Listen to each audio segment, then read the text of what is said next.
مشاهدي قناة الأموال في كل مكان، أهلا بكم. هي الكهرباء هتبطل تقطع إمتى؟ وإيه حكاية الموظفين اللي هيشتغلوا من البيت؟ وإيه الجديد بعد المؤتمر اللي عمله رئيس الوزراء مصطفى مدبولي بخصوص الكهرباء؟ وليه الحكومة خلفت وعدها؟ خليكم معانا في اللايف ده وأنا هقولك كل التفاصيل.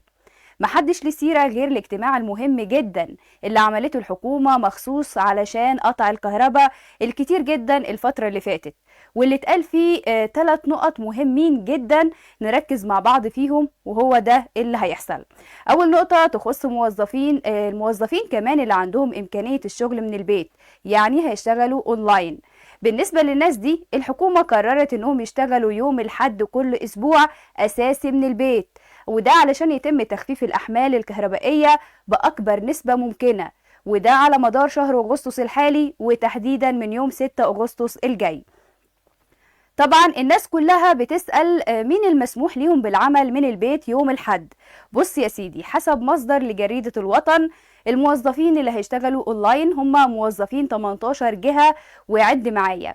اول واحد ديوان عام وزارة التخطيط والقطاعات التابعة ليها، وزارة العمل كمان ومديريات العمل بالمحافظات، وقطاعات وزارة التنمية الإدارية، وكمان موظفين الجهاز المركزي للتنظيم والإدارة، كمان مديريات التنظيم والإدارة بالمحافظات، ديوان عام وزارة التنمية المحلية، الجهاز المركزي للمحاسبات، وكمان الموظفين في الجهاز المركزي للتعبئة العامة والإحصاء، قطاعات وزارة البترول الإدارية، ديوان عام وزارة الاتصالات، ديوان عام وزارة الزراعة، ووزارة الاستثمار، ووزارة الثقافة، ووزارة الشباب والرياضة، ومديريات الشباب والرياضة بالمحافظات، وكمان موظفين وزارة التضامن الاجتماعي. أخيرا بقى وزارة الصناعة والتجارة الخارجية. أما بقى النقطة التانية هي قرار الحكومة باستيراد شحنات إضافية من المازوت، وده بقيمة 250 ل 300 مليون دولار علشان تساعد أكتر في تشغيل محطات الكهرباء. أما النقطة التالتة واللي بتهم كل المصريين في الإجابة على السؤال ده، امتى هيتم تخفيف الأحمال الكهربائية؟ الحقيقة ان رئيس الوزراء جاوب على السؤال ده وقال ان هو هيتم تخفيف احمال الكهرباء، وكمان ان هو هيفضل مستمر ولكن من ساعة لساعتين. كمان هيتم الاعلان عن مواعيد قطع الكهرباء من يوم الاثنين الجاي، وعلشان الدنيا كمان تبقى منظمة اكتر، الحكومة هتنزل بمواعيد قطع الكهرباء في جدول معلن لكل حي. علشان مصر كمان بتشهد موجة حر ما حصلتش قبل كده، هيتم ترشيد الكهرباء في مختلف الأماكن.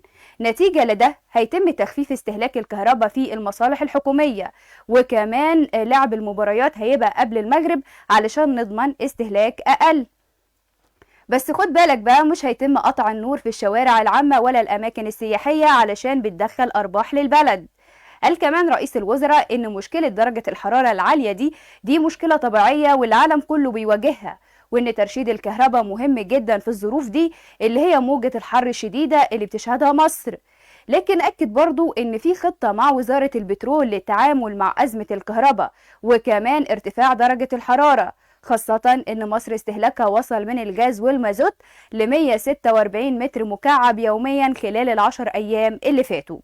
أما بخصوص الناس اللي بتقول إن مفيش غاز في مصر وإن نسبة الغاز في مصر قلت، فده مش صحيح بالمرة. ولكن رئيس الوزراء أكد خلال الاجتماع إن إنتاج الغاز بنفس الكمية، وهيتم كمان وقف تصديره خلال شهور الصيف.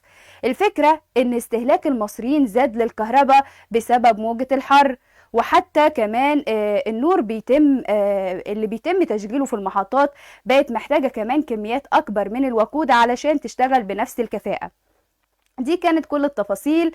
يا ترى ايه رأيكم في قرارات الحكومة الأخيرة؟